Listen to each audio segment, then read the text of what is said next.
কুরবানির ঈদের একটা অবিচ্ছেদ্য অংশ হচ্ছে কুরবানি শেষে যে মাংস পাওয়া যায় তার 3 ভাগের 1 ভাগ প্রতিবেশীর মাঝে বন্টন করা। সেই বন্টন করার উদ্দেশ্যে গ্রামে যত খানা থাকে সেই খানা অনুযায়ী মাংসকে ভাগ করা হয় এবং পরবর্তীতে এটা প্যাকিংয়ের মাধ্যমে সুন্দরভাবে পৌঁছে দেওয়া হয়।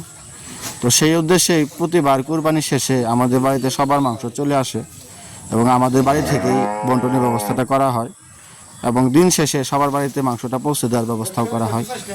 এটা একটা ভালো লাগার কাজ, যার মাধ্যমে গরিব দুঃখী সবাই একসঙ্গে ঈদের আনন্দ উপভোগ করতে পারে, কুরবানির মাংস খেতে পারে। অনেকের সামর্থ্য থাকে না কুরবানি দেওয়ার বা অনেকের সামর্থ্য থাকে না মাংস কেনার, যার জন্য এই ব্যবস্থার মাধ্যমে সবাই একসঙ্গে ঈদটাকে উদযাপন করতে পারে। এটা সাধারণত মুসলিম ধর্মেই এটা হয়ে থাকে, যার মাধ্যমে ভ্রাতৃত্বের বন্ধন অনেক শক্তিশালী হয় এবং গরিব ধনী সবাই সমানভাবে ঈদের আনন্দ উপভোগ করতে পারে। বছরে একবারই এই কাজটা করার সুযোগ হয়, যদি কাজটা সময় সাপেক্ষ তবুও কাজটা করতে অনেক ভালো লাগে।